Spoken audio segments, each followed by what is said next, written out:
Narayanam namaskritya narang chaiva narottamam deving saraswating vyasam tato jayamudiriyat nashtaprayeshva bhadreshu nityam bhagava sevaya bhagavati uttam shloke bhaktir nashtaki.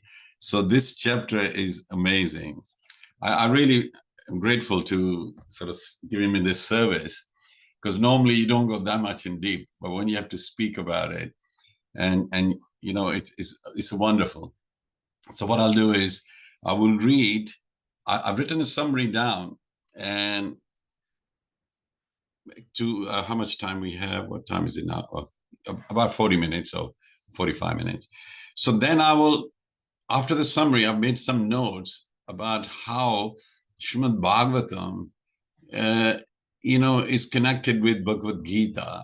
Well, you might think it's obvious, but with some example, what is in Gita that I found it fascinating, that it's the evidence is given of the words of Sri Krishna in Bhagavad Gita in Bhagavatam through actions and leelas. So there's something interesting at the end of it. It's really, really good. I really enjoyed sort of making those notes. So here we go. So it's Canto 7, Chapter 2. So here's the kind of what's written in there. So I'll read it in a nice way. When the mighty demon Hiraṇyakaśipu was slain by Lord Sri Varaha, his brother Hiraṇyakaśipu was overwhelmed with grief. Then the grief turned into fury. In response, he summoned all the demons and commanded them to wage war against the demigods, brahmanas, and all devotees of Lord Vishnu.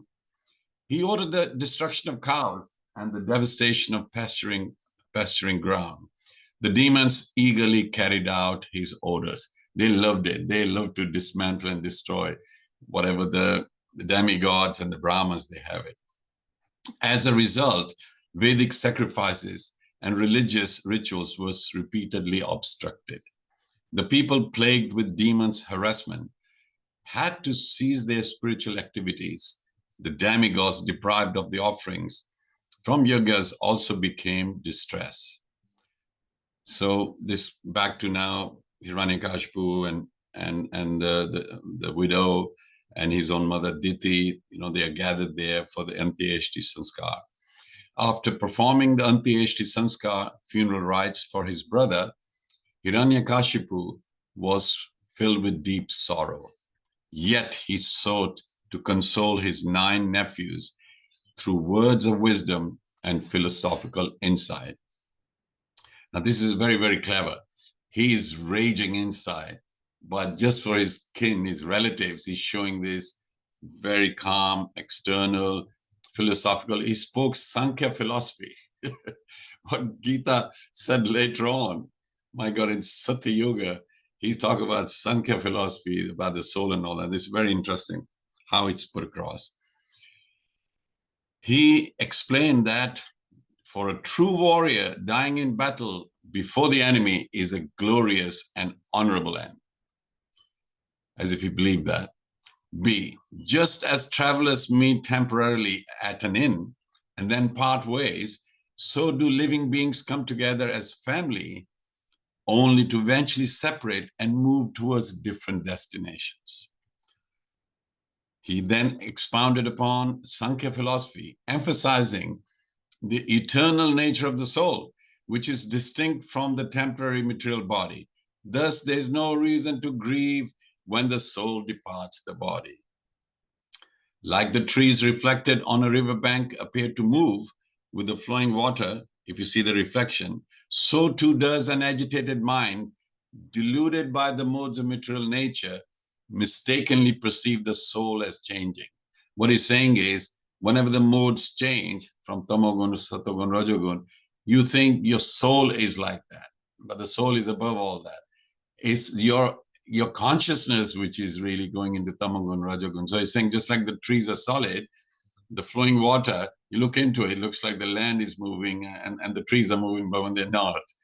So he's saying, similarly, when the modes change, like we're in rajogun, then we'll be thinking our soul is behaving like that. Oh, no, it's our mind and the intelligence and the ego, which is disturbed, which is moving. But the soul is above that. And he goes, thus, there is no reason to grieve when the soul departs the body.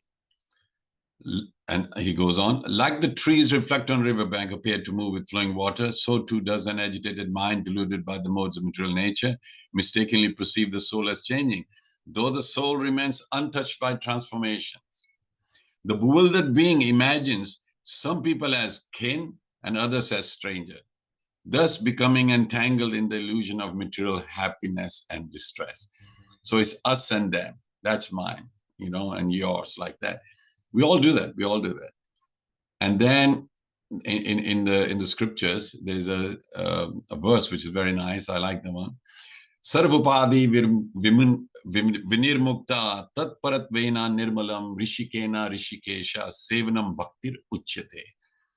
True bhakti, devotion, is the engagement of the senses in the service of the Lord of the senses, in a state purified and free from all designation. Sarva upadi vinirmuktam. So upadi means influences. We get influenced by others or situations, or in the morning, afternoon, evening, we're different. And sarvapadi vinirmuktas, those should not interfere with your bhakti. And you should be, it is said, satisfying the senses of the Lord, Rishikesh. Rishikena sevanam bhaktir uchyate. So that wasn't quoted in that chapter, but I like that one because of upadi, the various influences, we behave differently, but the soul is above that. So Hiraṇyakaśipu then narrated a story involving Yamraj and the lamenting relatives of a fallen king named Suyagya. When the king was slain in battle, his friends and queens wept inconsolably over his body, crying out in grief and refusing to surrender the corpse for cremation. Hearing their sorrowful cries, Yamraj, the Lord of Death, appeared disguised as a young boy. He mocked the grown-ups for their excessive lamentation. He reminded them that death is inevitable. None can escape it. Despite this knowledge, why do people foolishly grieve? The boy declared that children, some of them, despite lacking protection from their parents, still survive, because the Supreme Lord, who protects life in the womb, also protects all beings everywhere. He glorified, this is Hiraṇyakaśipu glorifying the Lord. Here we go. He glorified the Lord. Well, he's telling the story of Yamraj. And so in there he says, he glorified the Lord, declaring that only his protection ensures true safety. Wealth kept under guard is sometimes lost, and even those surrounded by loved ones may still die. Yet someone utterly alone in the forest may live. Such is the mystery of divine will. So I find this amusing that he's quoting Yamraj glorifying the Lord, and at the back of his mind, he wants to kill him. He explained that just as fire exists within wood, yet remains distinct, the soul within the body is separate from the body itself. We all know this one from Bhagavad Gita. The conditioned soul mistakenly identifies with the body, just as a householder identifies with his house. With sharp insight, the boy taunted the lamenting queen, saying, "The body you see has not gone anywhere. It lies before you. Previously, the person within responded, but now he does not. Yet you never truly saw the soul, only the body. Why then do you grieve over something you never actually saw or possessed?" He concluded that the super soul is a true controller, superior to both the body and the life force. So that is a conclusion. He's saying super soul is higher. That is Hiraṇyakaśipu telling Yamraj's story and declaring super soul is the supreme. Those who possess knowledge of the soul's eternity do not fall into lamentation like those bereft of self-realization. Then he said, the boy Yamraj further told the parable of a hunter who used to lure the birds with food. He trapped a female Kulinga bird, and the male bird lamented her fate. While grieving, the male bird was also killed by the hunter's arrow. Yamraj used this story to drive home his point. Lamentation is futile. Death is certain. the queens finally understood the temporary nature of material existence and ceased their weeping. The king's relatives then performed his funeral rites. So Hiraṇyakaśipu, now finishing the story, concluded his teaching by affirming to his nephews and his brother's widow that no one should grieve the loss of the material body. His sister-in-law, Vishabhanu, upon hearing his words, overcame her sorrow and turned her attention to spiritual understanding. Now, what we'll do is we'll talk about Hiraṇyakāśipu's character. Hiraṇyakāśipu, he was devastated by his brother. His brother Haridas, he did austerities to please Lord Brahma. And he got a boon to be most powerful. And it is said, once he was most powerful, he was just challenging everybody, all the demigods and everyone, and they didn't want to fight him. He was getting truly frustrated. And it is said once Narad Muni was coming with his veena, and he thought somebody's coming with a club. So when to Narad Muni, he says, let's fight. And he goes, Narayana, Narayana. He goes, I don't fight. He said, but I want to fight someone. I have the strength, but nobody fights me. He says, I know someone who can fight you. And he goes, his name is Vishnu. So he says, and he won't just come to fight you. You have to do something really incredible to fight him. So what did Hiraṇyakāśipu do? He went and got the planet Earth and put it in the causal ocean. And, Garbhasagar, not causal is outside. And that was it. The balance of the planetary system, when weird demigods, approached Lord Brahma and then Lord Vishnu. And Brahma was meditating like what to do. From his nostril came a small Varahaji, small one. And he said, what's this coming? Came out from the nostril and immediately went in the sky and became really huge. So they fought. And Hiraṇyakāśipu,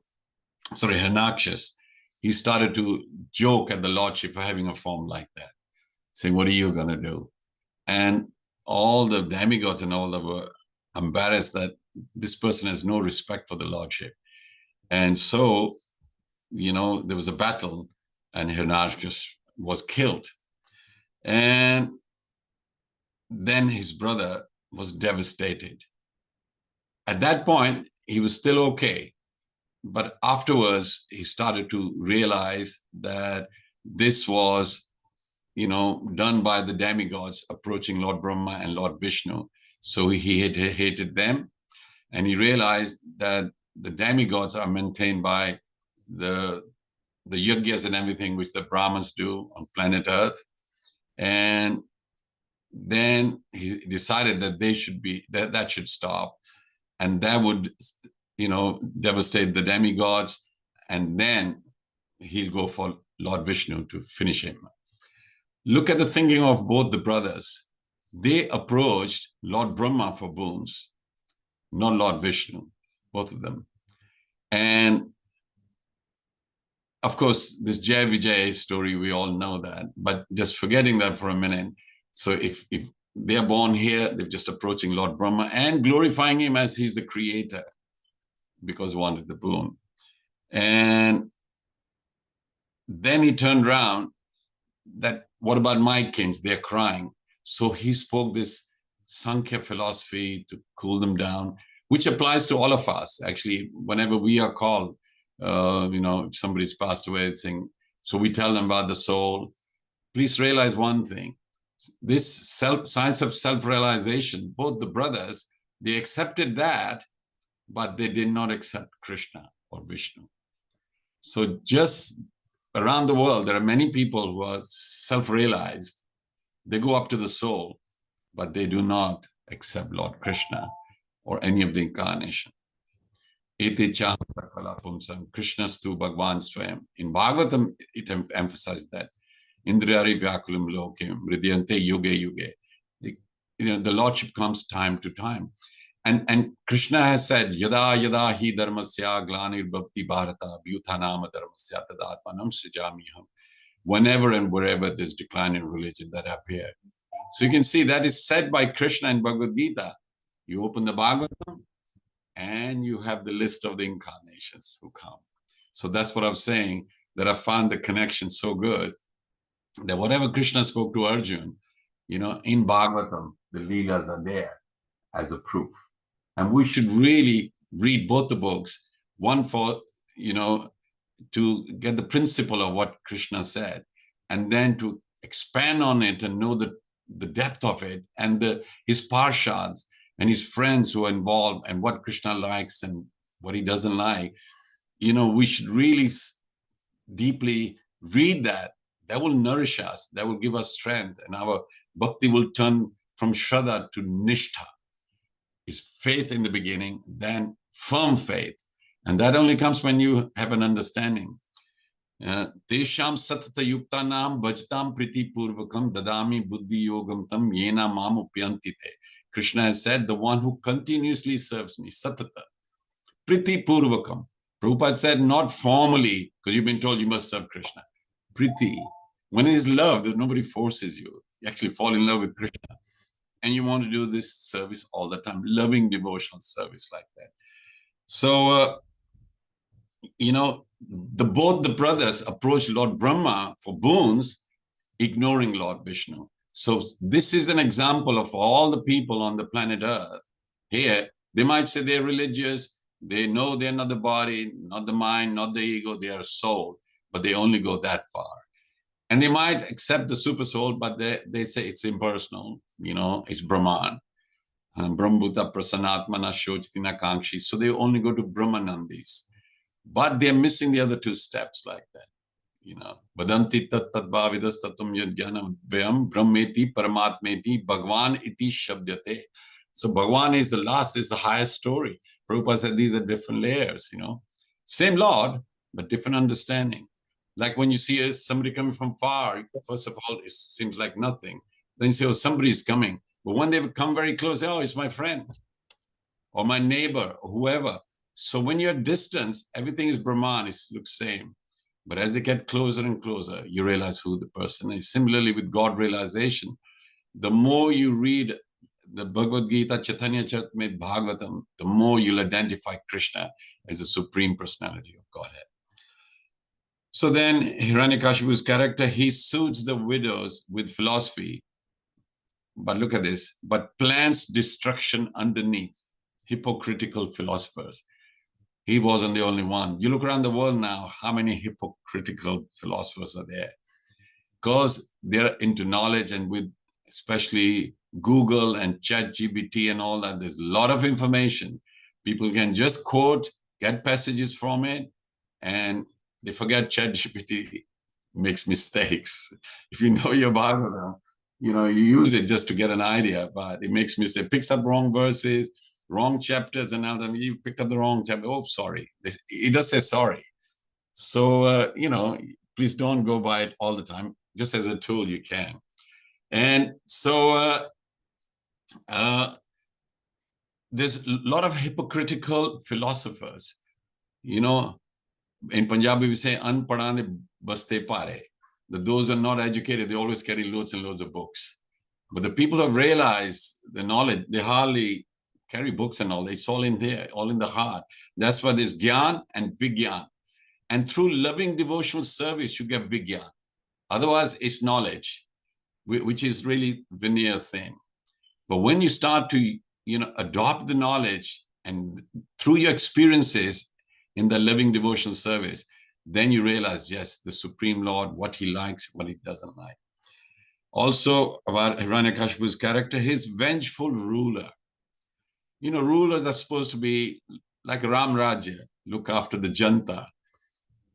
Well, he exploited he ruled the world, he took over the heavens and all that, but he has no intention to love the janta.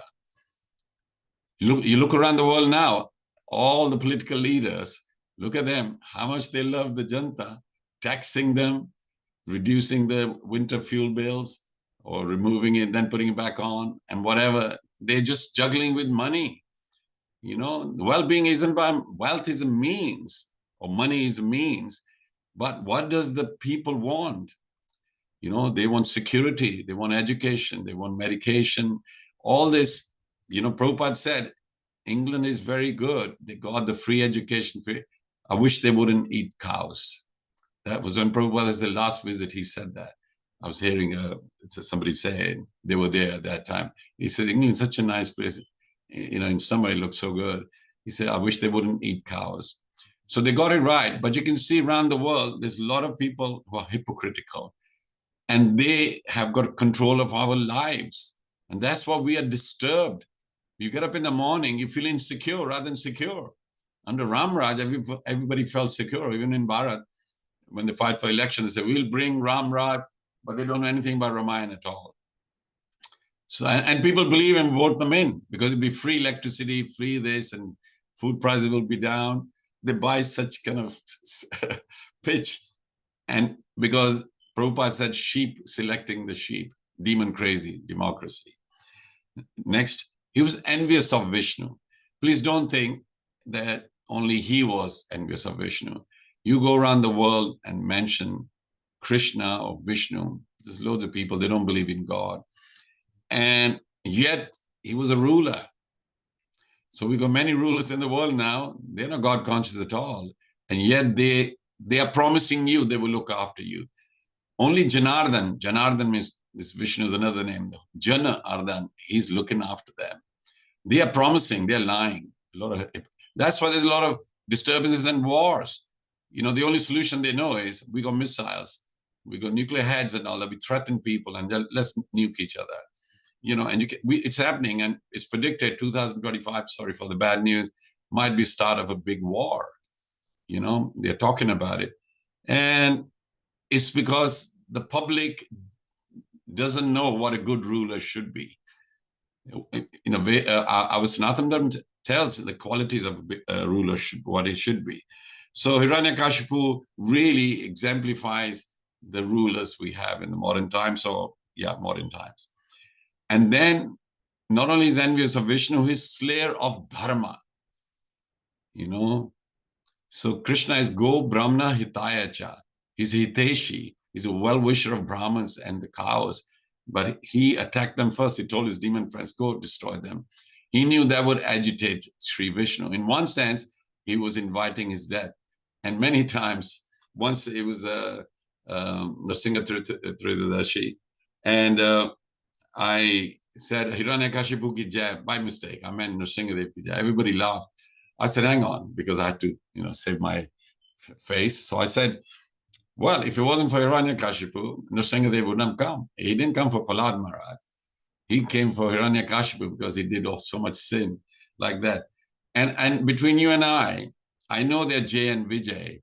I do pray to both of them saying, how were you able to serve the Lord like that by calling him names and attacking him? And you're so faithful. You stopped the four Sanatan, four Kumaras to enter the Vaikuntha, so loyal.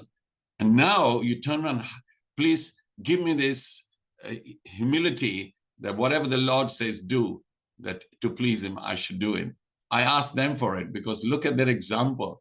They love the Lord. They didn't want to be enemy, but they did that. So that's on the side. So they are the slayer of Dharma. I'm sorry, Hiraṇyakaśipu. And when one knows the truth, this is my point. I wrote that down. When one knows the truth but is against the Lord, that person is a demon. So you know when you meet someone, they might be speaking the truth or because they've seen it in Google or whatever, but they're against the Lord. Just realize the person is a demon. So you can't trust them. You don't have to hate them. Don't work with them. You know, because you got to associate with people at work and wherever and relatives. That's what they call relative, not absolute. Because they are close to you, you think they're your friends, but they're the ones who ate to brute. They can really, you know, upset you. So I've written other notes. Paritranaya sadhuna vinashaya cha dushkritam. Hiranyaksh dislodged the planet Earth, and Varahaji came and established in its orbit, after killing demon Hiraṇyakṣis. Hiraṇyakaśipu tried to kill his son Prahlad Maharaj, but Nrsingadev killed him instead. Look at the number of austerities Hiraṇyakaśipu is going to do to disturb the celestial sky. And then Brahmaji stopped him by saying, okay, what do you want? And he said, I shouldn't be killed outside, inside, up there, by somebody living or dead, all this. And I said, Tathastu, have that. But his son, Prahlad, he never did any austerities. He just, Lakshmi Narayana, Narayana, Hari, Hari. He would just sing the glories. Young boy, couldn't be killed. Whereas Hiraṇyakaśipu, for thousands of years, he did austerity standing on one leg and hands in the sky. And the fire was coming out of his head. Also, another person who did austerity, not as bad as it, but similar, is Dhruv Maharaj, 5-year-old. He also stood there. And when he didn't eat or drink, the same disturbance happened. And who came? Not Lord Brahma, Lord Vishnu came to see him. And look at him, being a devotee, when he took his darshan, he said, oh, I was asking for broken glass, and now I'm seeing a diamond in front of me. He forgot his desire that he wanted the kingdom bigger than even Lord Brahma's. And then in the same family, there's Bali Maharaj. He took over the Lord Indra's heavenly kingdom, and Vaman Dev didn't kill him, but tricked him and robbed him of all his ruling kingdom and pushed unto Sutalok. So just see this family, Hiraṇyakśipu was able to invoke the Lordship. Hiraṇyakaśipu was able to do it. And Bali Maharaj, can you imagine in your dynasty, one after another, the Lord comes every time to deal with you. I find this family so fascinating. And this is in Satya Yuga. So I've drawn modern parallel on this one. The demons I put down didn't disappear. They just updated their wardrobe. So now the demons don't look like Hiraṇyakaśipu and Hiraṇyakśis and Ravan and Kans, but they look modern with ties, suits on, and they're wandering around. And we are thinking, that, they'll be more honest. We can trust them. They are modern with all the education and amenities, but I'm afraid they're still demons like that. I'm not saying as a devotee, but just hear their promises and then see what they do. It's two different things. They preach something else and they behave. And that doesn't mean just political leaders, loads of religious leaders as well, or leaders, teachers, parents. They say something else to the children, they do something else. A lot of hypocrisy, because this is age of quarrel, which is Kali Yuga. So why is that, the modern leaders? Because there's a lot of ego, and they want to control everyone. And that's why there's war. Because if they control their country, they want to control the neighbor as well. Or even countries far away, because they go missiles, they can actually destroy the other country. It's all about control. And you can see Hiraṇyakaśipu, Hiraṇyakśis were the same. They wanted total control. And the thing is, Bhumi, planet Earth, Krishna goes, Paritranai sadhunam vinashai cha dushkritam. That's what he said. Just see in this instant, the earth was put in the Garbh Sagar, which means a Vaishnavi was assaulted. You see? So Paritranai sadhunam. So Krishna had to save Mother Earth. And vinashai cha dushkritam. Hiraṇyakśis has to be killed like that. So just see that. And then his brother is also having a go at planet Earth. He said, go over there and destroy the places of Yajnastalis and cows and everything like that. Again, attack on planet Earth. Which means, really, we should realize we have taken birth on an incredibly important planet.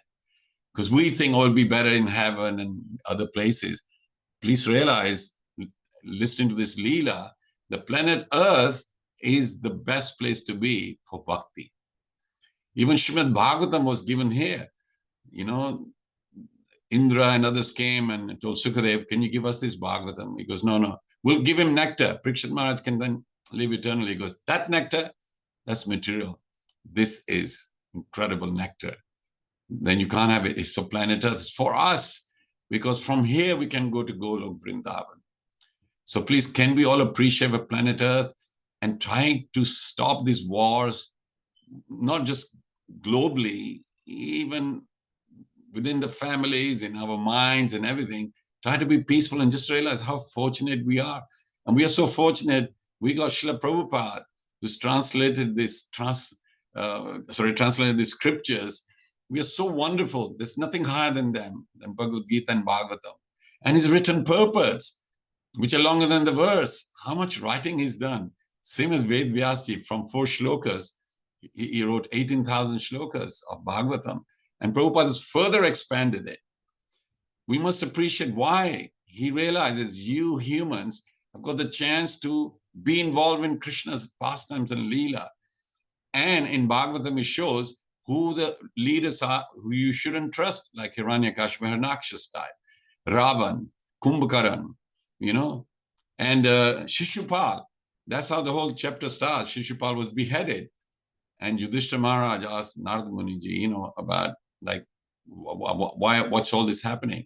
They said Shishupal is Jay and Vijay, and they went through all this history of them. So the Bhagavatam will tell us that Bhudevi is the most important planet.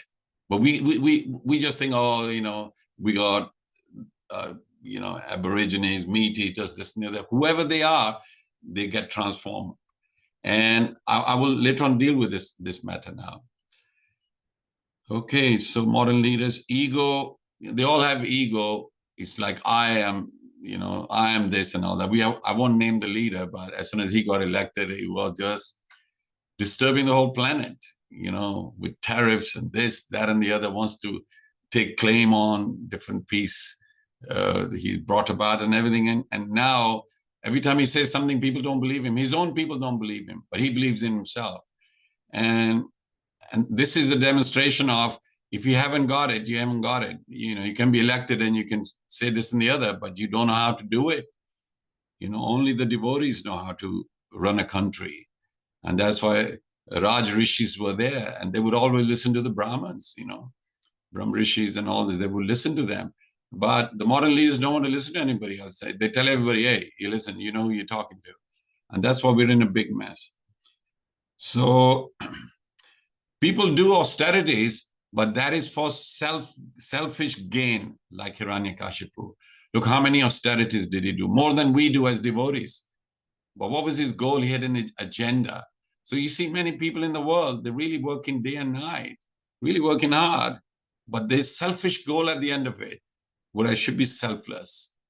We should be saying, how I can serve others, how can I serve the Lord and his devotees. And everybody who's moving around, walking, one sadhu said that they are walking temples. They're like walking temples, because the super soul is in them.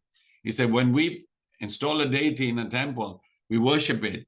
And yet the temples which Lord has made, all these living entities, we don't even look at them and respect them.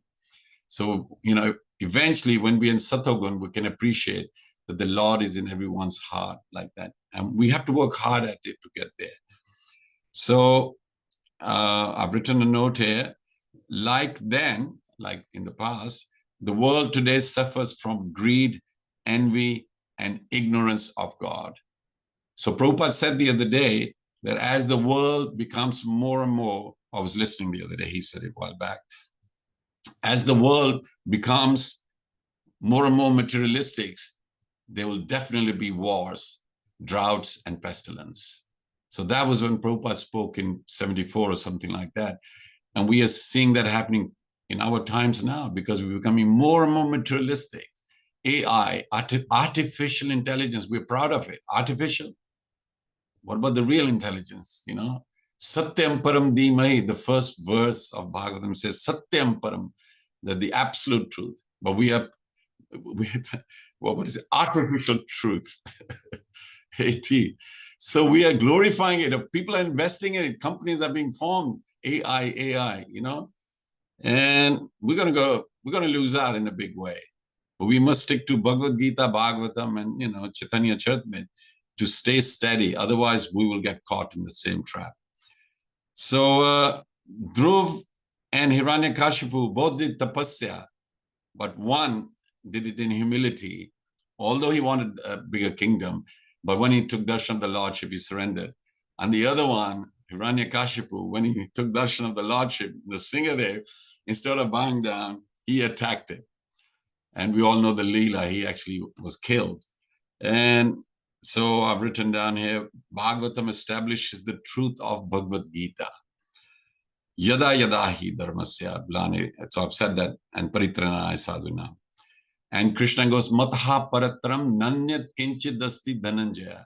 There is no truth equal to or higher than me. So in Bhagavatam, repeatedly when he incarnates, he destroys, doesn't matter how powerful the opposition is, he does that.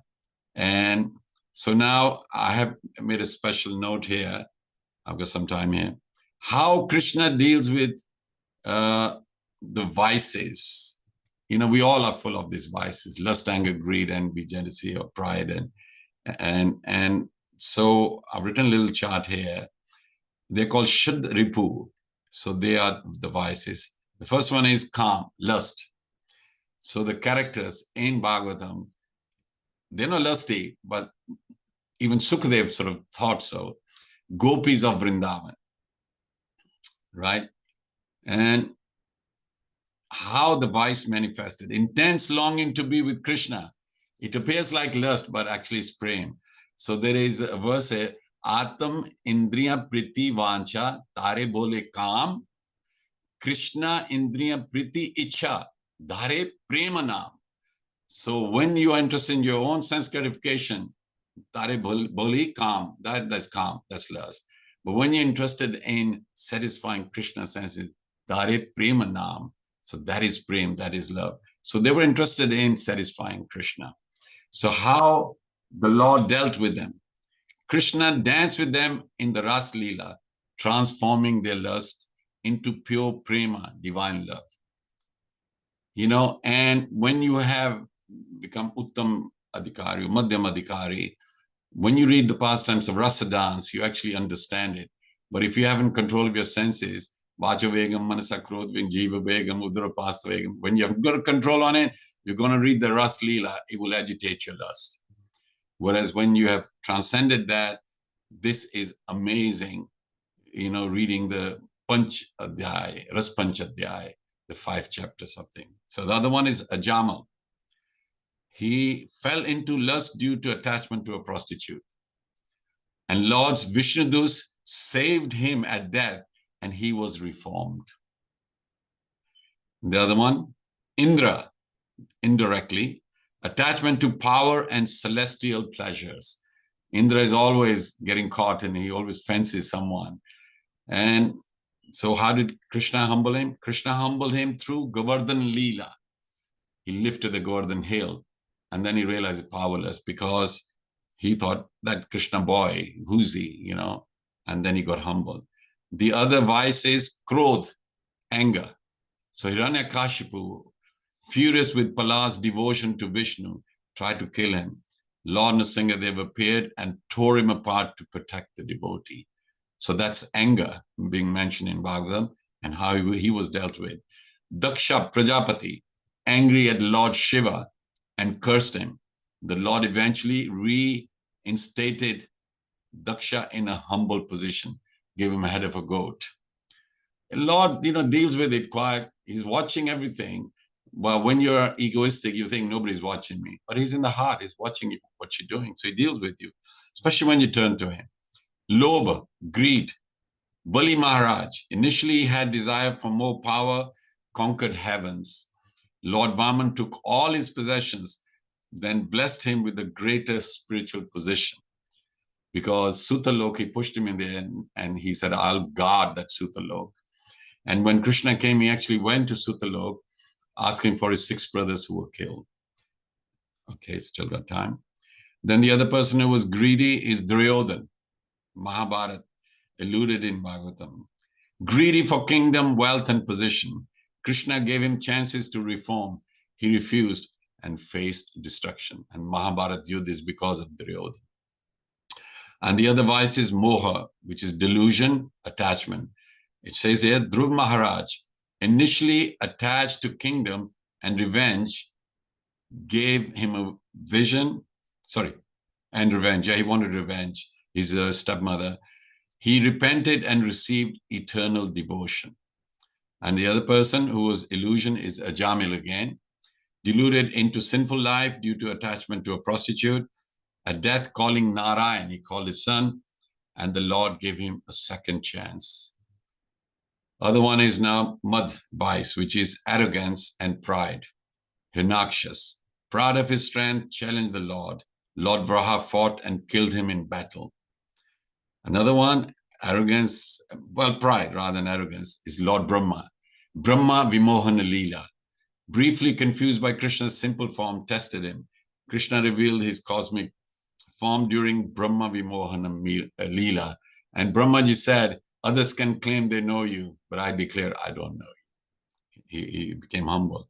Similarly, Indra, pride in being king of heaven, angered at stopping of his worship.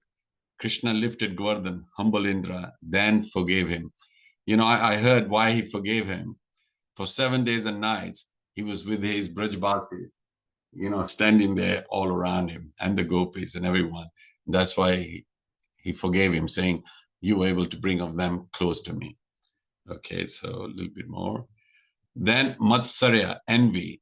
Shishupal, envious of Krishna since childhood, constantly blasphemed him.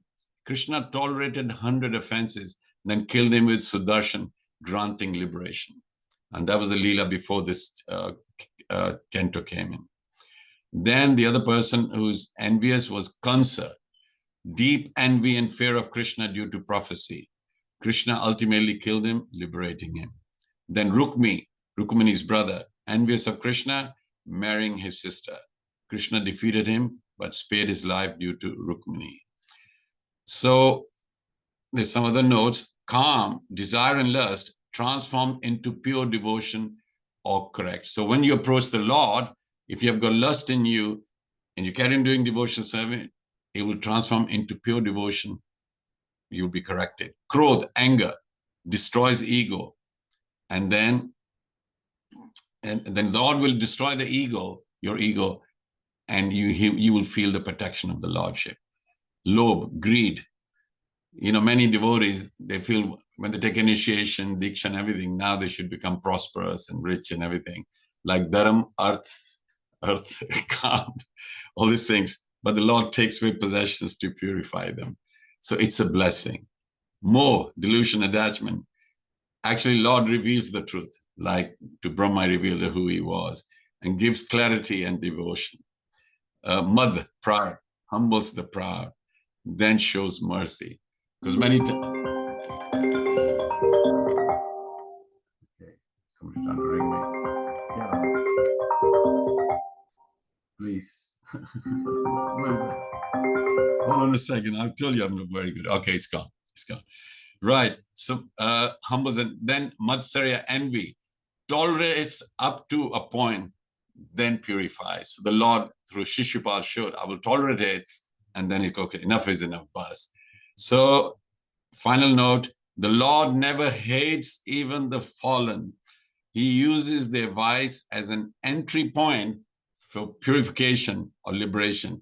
In every case, whether he defeats, tolerates, teaches, or embraces, the result is ultimately for the soul's eternal benefit. Now, why did I put all this thing? Because I wanted to understand that what does Hiraṇyakaśipu and Hiraṇyakaśipu portray is power and, you know, anger. And what happened to them? Then I realized, is there a lust thing? Oh, I realized, oh, the gopis, you know. Then what about envy? That was Shishupal. So I had to write this out saying, Srimad Bhagavatam is so important. All these anarthas within you will be tackled, because don't think Hiraṇyakaśipu was like that, Ravan was like that. We have the potential to be all of them because it's Kali Yuga and it's really rife. You can do all these things because you got the phones, you got the TV, you got association of all these gadgets where you can enjoy sense gratification, whatever. If you do that, you're heading the wrong way. You got to turn around and turn to the Supreme Lord. So I realized that Rakhobi Marobi, whether you keep me or kill me, I leave it to you. You got to surrender. You say, you're not pure, but I'm going to listen to other Vaishnavas.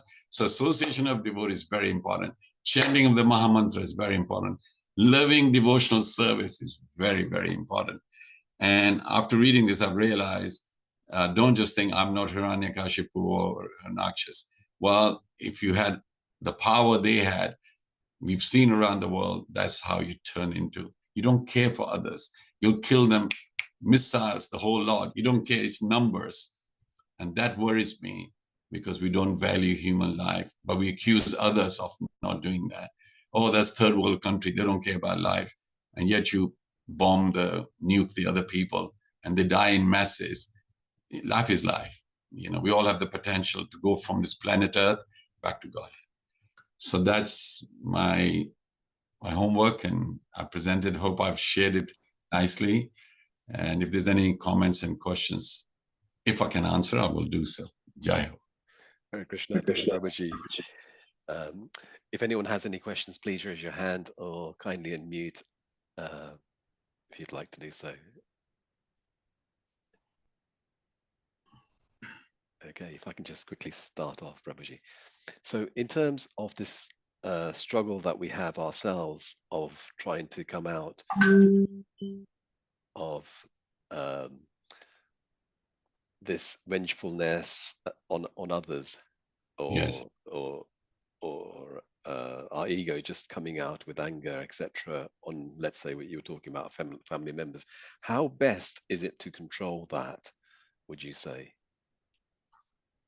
See, we get this situation daily. Everybody does. It's how you deal with others and how seriously you take their ignorance. Because sometimes you're aware of the situation, others just enter your field and they accuse you of something. So there you have to realize, do they know the whole story? And many people say, none of your business. That really doesn't solve things. You have to tell them, actually, okay, that's your view, but this is how it is from my side. I might be wrong, but this is how it is. You can accuse me and whatever, but do you want to solve this or just hurt me? Normally, people just want to hurt you because they feel the hurt, either by you or the unhappy people or whatever.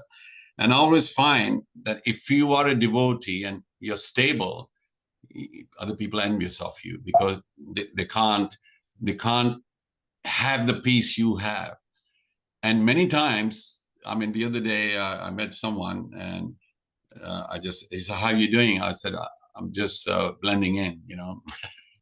He goes, what do you mean blending in? I goes, if you raise your head, you get shot. So then I met someone else and I told him, I'm just blending in. He goes, no, you shouldn't.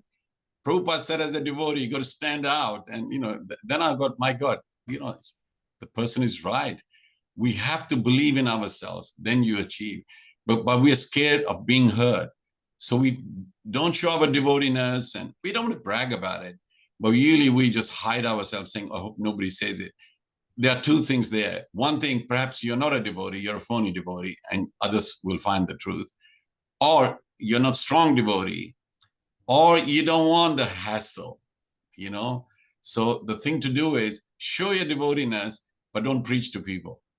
Because when you show your devoteeiness and you start to preach to them saying, well, you think you're holier than me, then deal with them ordinarily. But they see you, you know, your calmness and everything. That says a lot rather than always words. You know, vacho vegam, that's the first thing you must control. But we all can't. When we hurt, we get situation time to time. Even today I told someone, let go. They couldn't. They said, I'm hurt. And I guess I've been hurt by the same person. Let go. I've just seen is the best. They don't know what they're doing. Don't respond to their, you know, ways. So I realized it takes practice, because you will fail once, twice, then you realize, you know, I'm getting a control on this. So eventually, don't take the remarks so seriously. If you're in, there's mata, there's pramata, and umata. Is it unmata? So one is mata, which is when you were not focusing on something, you made a mistake. So that's mata. So you should be forgiven. Pramata is what Hiraṇyakaśipu did. He knew the truth. He was hiding it. So most of us, 99% Prabhupada said is pramata, means we know we are spirit soul, but yet we habituated to just looking after the body from morning to evening. What we're going to eat, what we're going to cook, where I'm going to get entertained. So that's pramata. And then unumata is just crazy. You don't even wear clothes. You're naked walking around. You lost it completely like that. So the thing is, once you become knowledgeable, you can control yourself. So whoever comes across you, you got to relate to. I tell people, you always got to relate with people. Even when you die, you're out of the body. It's Yamduts you got to relate to. If he takes you to heaven, you got to deal with the demigods. You take you to Vaikuntha, you got to deal with Narayan and his associates. If you go to Golok, you got. So please get your relationships good. Just realize how to respond. You know, don't react. Just say, okay, how am I going to respond? You get it wrong once, twice, then you realize, okay, this is the answer I should give. But it's an option you offer to someone. Don't declare it. This is your answer. Never declare something saying, I think it's this. Then if they argue, it's okay, you're right. So give them a little bit of respect saying, yes, you're right. But when you say, no, this is it, I've seen many sparks fly like that. So just realize you share your part of the truth with them saying, so how would you act on this one? Oh, you should do it. Okay, next time I'll do that. So I think if you do a dialogue rather than fire at the react, just learn to respond. And if more you're in mode of goodness, your response are better. If you're in Rajogun, you'll be same fiery. If you're Tamogun, you'll just be mad, you don't know how to respond. So I think we got to get our responses right and change our gunas. And you can do that with loving devotional service when you deal with the Lord all the time. Yeah. Okay. And devotees. Yeah. Thank you very much, Prabhu. They're very quiet this week. I'm really surprised with that. Or maybe somebody can make a comment, whatever I said. I mean, I like a feedback, sort of saying, okay, I like that part. And I didn't, because I sat and meditated for 2 or 3 days thinking, how do I present? Like, I want to own the passages of Bhagavatam, because you give me one chapter and then I don't get it again for a while. So I skip again loads of it. But I want to enter into that chapter and then see more of the Bhagavatam realization, if somebody can share that. Sure. Anything particularly they like. Okay. We'll just wait for that, Prabhuji. But while we're doing that, in the mood of this Rath Yatra, where we're trying to preach to others, Yes. and obviously you'll meet different types of people, and in all walks and shapes of life, whether they believe in God at all or not. How should we approach it? Because we've got to be very clear in our head that we're representatives of Prabhupada. So how do we go about representing ourselves and Prabhupada in the best way? During Rath Yatra procession, is it? Correct. First of all, your dancing speaks a lot, and the kirtans speak a lot. The only question mark is who's on the chariot. So once I was out in Wales to speak, so I just said, look, our Lord is so good. I said, for all, all the white folks, we have Balram. For all the continent of Africa, we got Jagannathji. And Chinese and Indians, we got Subhadra Maharani. So everybody burst out laughing. I said, see, the Lord relates to everyone. Actually, the 3 deities are one, Shamsundar. So you got to have a bit of humor. You're not going to save the world just by one sentence or just one approach. So when you show the fun side of your religion, well, that's a bit too serious, just tell them, the Lord, makes me happy, makes me smile. Come on, join us, Hare Krishna, or this prasadam later on. I give those sort of signs. And then I talk to people saying, please realize, this body, we are not Indians or Americans, English or something. We are a spirit soul, which is eternal. So you'll never die. I said, please realize you're never going to die. But this body, you're not going to have it eternally. You'll have to let go one day, just like my shirt and everything.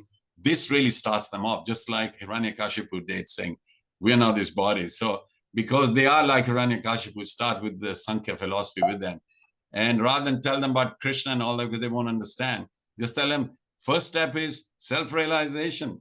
Realize who you are. You keep thinking you're Haridas or whatever your name is. You think that, but when you're sleeping at nighttime, do you realize who you are? Do you remember your name when you're sleeping? They said, no. I said, well, there you go. So Haridas is only when you're awake. When you're sleeping, you're Mr. Snoring, whatever you are, but there is day and night. Every day we remember ourselves, then to forget at night time, because we are not the body. The body needs rest. So we are other than that. And the mind dreams. And we say, I saw a dream. So the mind dreams. So who saw the dream? I said, that's the next little bit. The ego, maybe. I said, then you realize you're actually the soul who, during awake period, you identify with the body, and nighttime with the dreams. Then you, other than that, and when you die, you're out of the body. It's lying there. You're thinking, I was trapped in there. I said, that's the soul. That really starts them off. Their well-being. Rather than if you go directly saying, and the Supreme Lord, we call him Krishna. Others say different names. Keep it like optional like that. If you get a little hard, and you shouldn't be eating meat and you shouldn't drink and all, this kind of thing, people just walk away. Just saying, chant Hare Krishna. So once they say Hare Krishna, they'll see you as a friend. They must see you as a friend rather than somebody who's like a headmaster or a father or mother like that. It doesn't work. Instantly joyful. I've seen many people very joyful. Would you take a book? They say no. They don't. Nothing happens to them. With me, they say no. I don't know how to do how to stop the next guy because somebody just said no to me. So always ask them, how do you do that? I just offer a book and don't think about it. Then they get used to it. And then they talk about this science of self-realization. And then tell them that is the Lordship, that's his deity, and we glorify him and to please him, That's what I do. There's a hand up. That's right. Thank you, Prabhu. Yes, we've got a couple of hands up. So Devi Mataji, would you like to ask a question, please? Hare Krishna, and thank you very much. I have I am somewhat bewildered because in one side is Krishna, and Krishna tried to support Arjuna and teach Arjuna how to do what to do. In another side is Duryodhana, and Duryodhana is Lord Balaram, who's teacher, right? Yes. And yes. And he was very favorite for Lord Balaram. And Lord Balaram is Krishna himself, right? He's an expansion of Krishna, yeah. So, first expansion, yeah. How do you understand that? Is that two sides of Krishna? You know what I mean? It's a very good question. It really is, because many people just realize. So that's why we have to realize that even your enemy has a Supreme Lord in his heart. Even your enemy has a Lord in his heart. There's nobody in the material world without the Supreme Lord in there. Paramatma. It's called Paramatma. Like that. Balaram is Adi Guru. He knows those, the other day I was listening to someone. They said that if a mother's son is stupid, but still it's her son. The fact that he's stupid doesn't make him that he's not my son. She can verbally say it, but even stupid son is son. So similarly, we are all created by the Lord. Mamevansho jiva loke jiva bhuta sanatana. Everybody's connected to the Supreme Lord. So even when we're doing wrong, right, the Lord sends his expansion, Balaram, or representative to actually support them in their foolishness. So then they can come to a point where they'll be defeated, and then they will realize, because Duryodhana, as he was dying, Ashvatthama went and killed the children of the Pandavas, and he took the 5 heads there. And Duryodhana told him off, saying, you stupid, you're trying to kill the dynasty. So you can see he got defeated by Bhima, and he's all broken and he's going to die. The last minute he realized, oh my God, he shouldn't have done that. Ashvatthama thought, I'm favoring my friend, but he's doing wrong. And look at Ashvatthama, then release the Brahmastra, And so the evil from Duryodhana went on to Ashvatthama. And so evil is not with a person, it exists there. So whoever becomes Tamoguni will take on that form. So the Lord knows that. He's called Gunatit. He's above the gunas. He's above the Satogun, Rajogun, Tamogun, Gunatit. He's above it. So when you're above this hovering, you can actually see different people in different moods, but you want to help them all because they are your ansh, they're part of you. So then this is called Leela. This is the pastimes of the Lordship. The Lordship goes on one side, then Balaram goes on the other side. So they can have a war where all the arrogant leaders are brought in. And no innocent children are going to be killed, or ladies or whatever. They all confined in there, and the Lord can get rid of all these arrogant leaders. So the earth, the burden which he's carrying is lightened up. And they all achieved actually, heavenly planets. because the lordship was there. And Balaramji encouraged them to face Krishna. And then when they die, they get a better ending like that. So in any situation, realize the Lord is with that person, but we don't have the power to overcome them. But the Lord has a plan for the enemy as well, and a plan for you as well. He doesn't abandon anywhere. Even in hellish planet, he's there. Sutalok is there. He's everywhere. This is his Anant Shesh. He's everywhere, you know. He's supporting all the universes. So I don't know whether you're happy with the answer. Isn't it even he who give the bewilderness about Mayavadi teaching also? Yeah. Yeah, because that. Well, Shankaracharya is Lord Yes. Shivji. He was sent down saying, look, Yes, but it's Balaram also, right?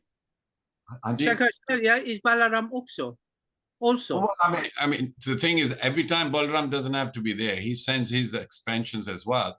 Actually, Sankarshana, Mahasankarshana is the expansion of Balaram. And from Mahasankarshana comes Mahavishnu, then Garbhodaksha Vishnu, Kshirodaksha Vishnu. All these expansions are actually Balaram, you know. And within that, he becomes the brother as well, you know. I mean, it's complicated. I understand it in my head. And I accept it that when the Lord becomes Vishnu, and then he has an expansion of Shankarshana or Shesh. So although he's expansion of Balaram, but then he further goes, there's a served God and serving God. Serving God side of the same God is Balaram side, and the one who's served then becomes Krishna's side. It's maybe I'm not able to explain properly, but realize in every situation, whether somebody is the worst kind of person, the Lord is still in the heart. He stays switched off. He's called Shakshi. He's witnessing it because later on the person has to pay for it. But he only activates when you get initiation. When you get initiation, suddenly he's on. Then he starts to guide you from within, because now you will listen to your Prabhatma. As a demon and all that, you're not going to listen to the Lord in the heart. And the Lord is definitely in the heart of a demon as well. And they hear the sound, but they ignore it.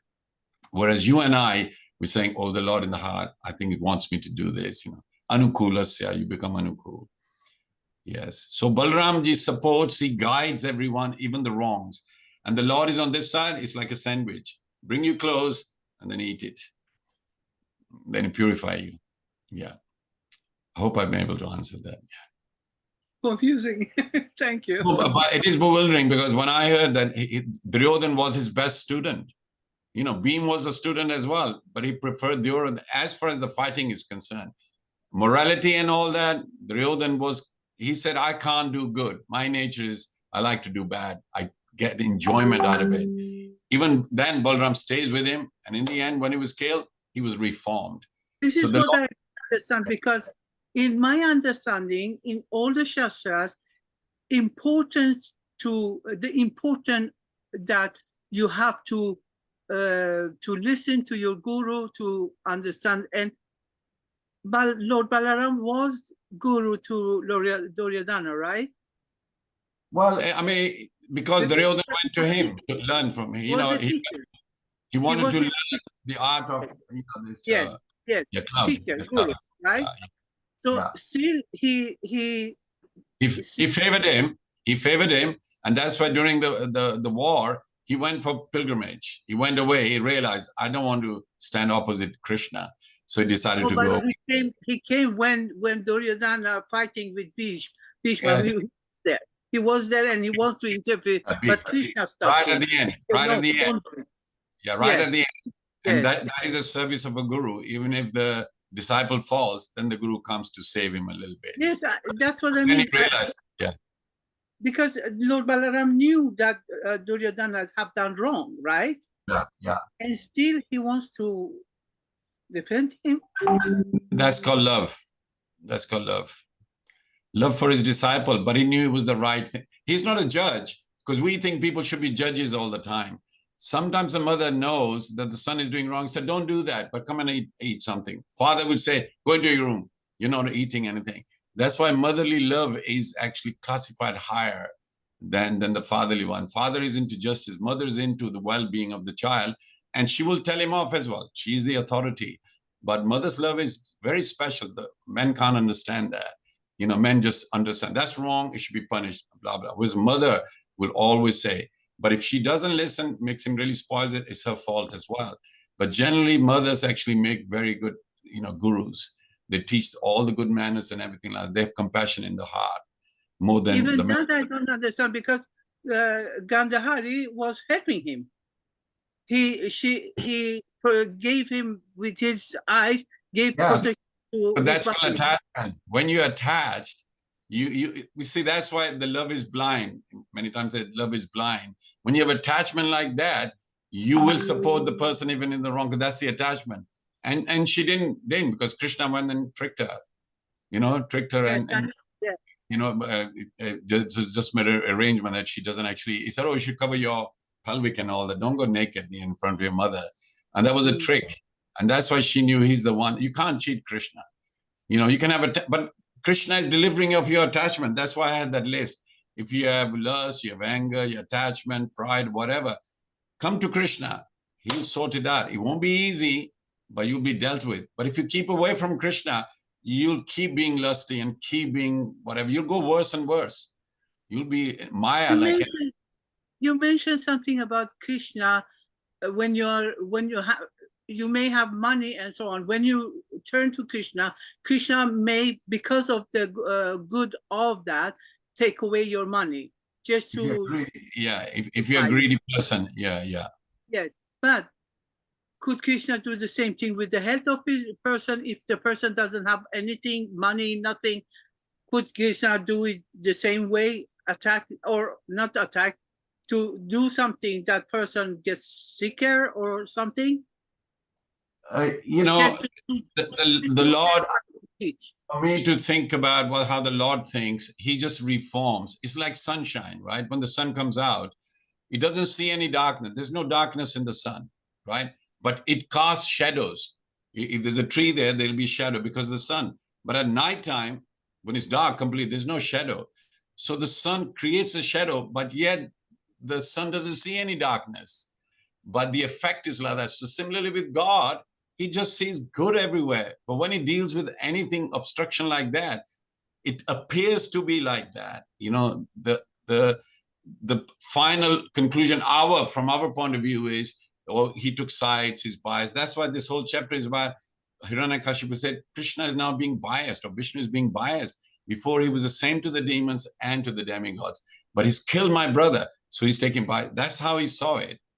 But the Lord is purifying his brother and him as well. Just see the purifying bit. Then the rest is Leela, which we can't understand. Achintya Veda Veda Tattva. Simultaneously, we one and different. Achintya means we can't comprehend everything of his action, but realize one thing, he's pure, and whatever he does is pure. It might look unfair to us and all that, but just believe in that, in faith that God can't do wrong. The sun can never be dark.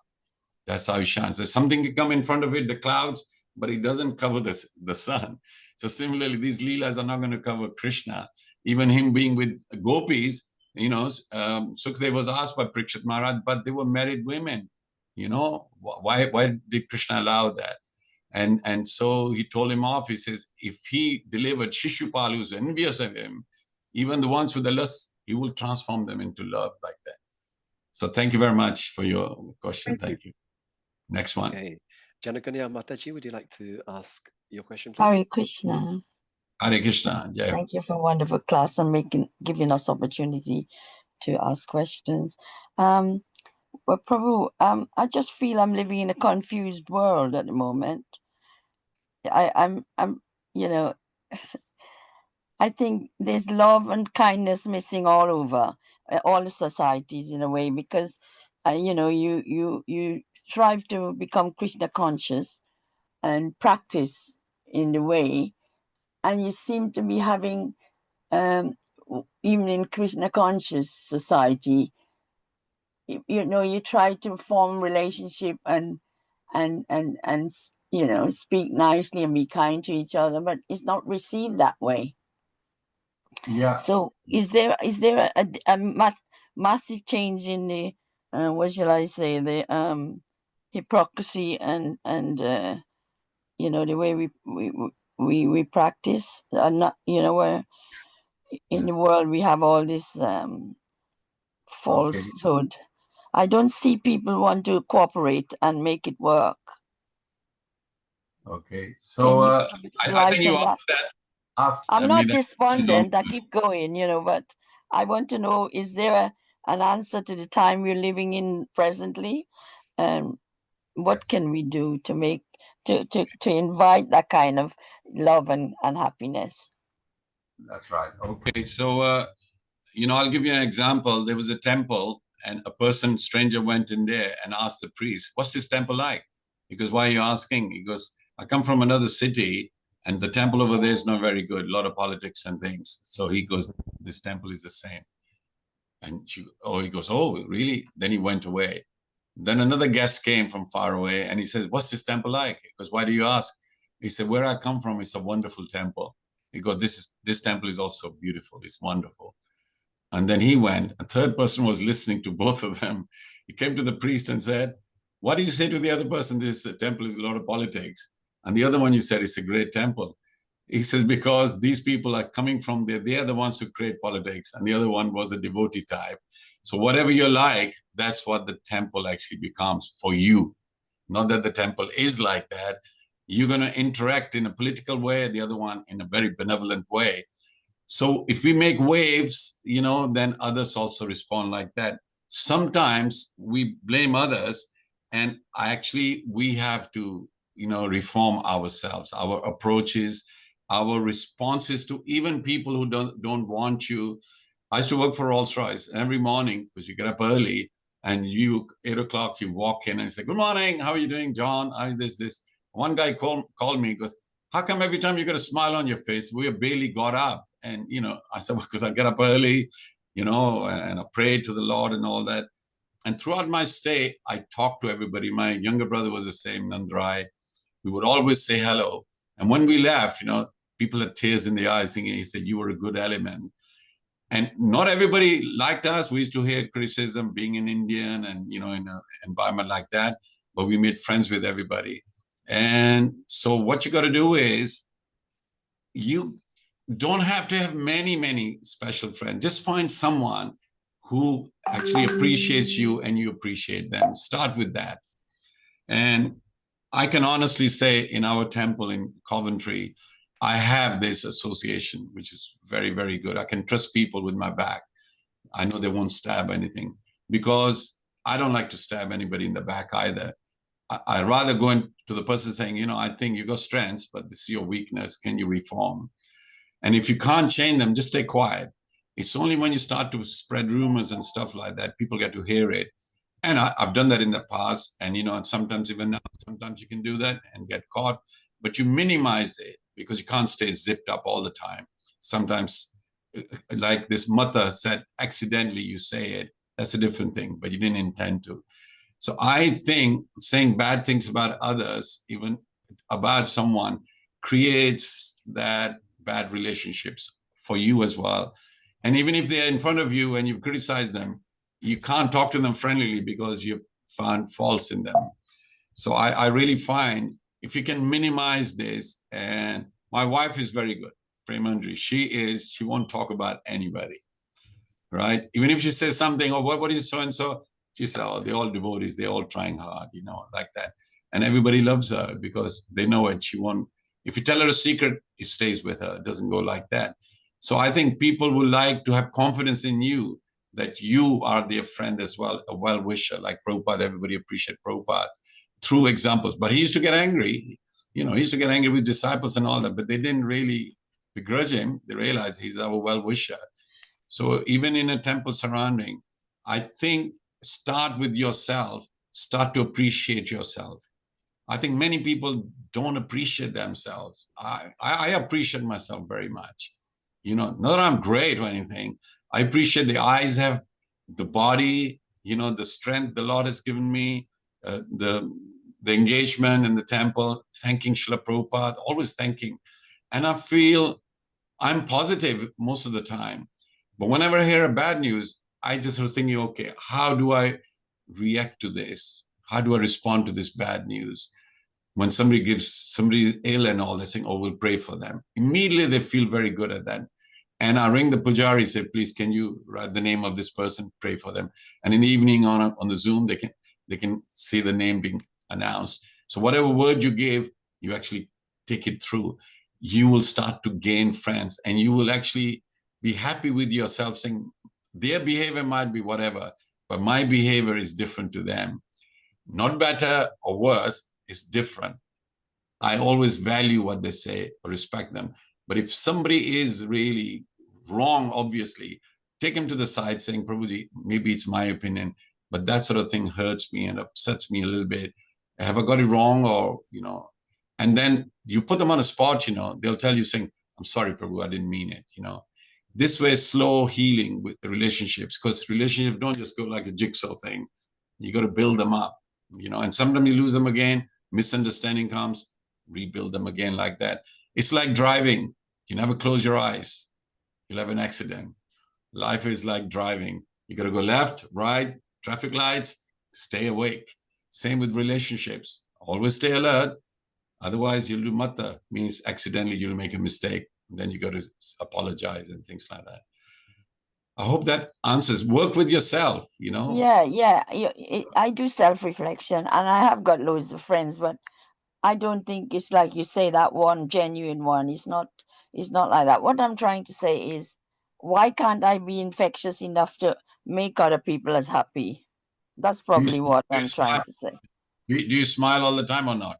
Yes. That's probably why. That's probably why they're saying they like the smile and they like that friendship, but they don't seem to buy into it, if you see what I mean. No, but you're not a hypocrite, are you? I mean, you're smiling because you're happy, or you just think I'll smile and then make friends. It should be generally happily smiling. It's a genuine, sincere, yeah. And it does come through that way, but that's what I feel anyway. I do self-reflection. I think you need more love. You need more love from people. That's what you're talking about. I want everybody to share that love. And also, that's not wrong. That's right. That's a good thing to be. Which means then, because you want other people's love, then you will give love as well. Then other people, some are neutral. Whether you give them a love or not, they don't care. But at least you want love. It means you can give love as well. So it's lovely to hear you say that and share it. I too would want more people to be friendly and loving and trusting like that. But this is Kali Yuga, and it's the worst age, but it's the best age. That you only live to be, say 100 or 70, 80 or whatever, and then you can go back to Godhead. Whereas if you were in Satya Yoga, you will have to be with your neighbors for 100,000 years. Oh my God. At least in Kali Yuga, you die quickly and then you change your neighbors or go back to Godhead. So please smile, saying, I'm in the good age. I can escape this material world, Yeah, just keep working on it, and don't expect too much from others. When you expect from others that they should change, I suppose that, they let you down. I think that's what it is. I think, people are shied away because they've been hurt themselves, perhaps, and they don't want to trust enough to take that, and it's not easy, and it's not a matter of blame and shame, but it's just, I'm just thinking, is there a direct change in the planet that is causing this? Bad at the moment, and they're predicting that this celestial arrangement at the moment is the same as in 1947, when the war happened and all that. So you can see there's a lot of predictions for the next 3 or 4 years. It's going to get worse, Really? like countries fighting and all that. Yeah, and we should really up our Krishna consciousness. So in case anything happens, you're Krishna conscious person leaving, not. I had a discussion like this with one of my devotees, and he said there is no change. It's just normal. Everything is, so we assume or presume. No. There's negative influences. Materialistic. Prabhupada said, the more the world becomes materialistic, there'll be wars and droughts, and look at the floods and everything around the world. Why is it happening? Because we are really robbing the planet Earth of its riches. Greed. North Pole, the ice is melting, and already the big countries are thinking, well, North Pole is mine, China is saying it's mine, Russia is saying it's, and America is looking for mining oil and all that kind of thing. Look at that. The ice is melting, and most of the sea will rise. And what's going to happen to the you know, the ports and all that. They'll be drowned. They're not worried about that. They're worried about oil and all that. Materialistic. That's why the leaders are ruining it for us. And Prabhupada is our savior, definitely. Prabhupada's savior. You know, if you die chanting Hare Krishna, my God, you got it. You're going to escape it. Yes, thank you. Thank you very much. Okay.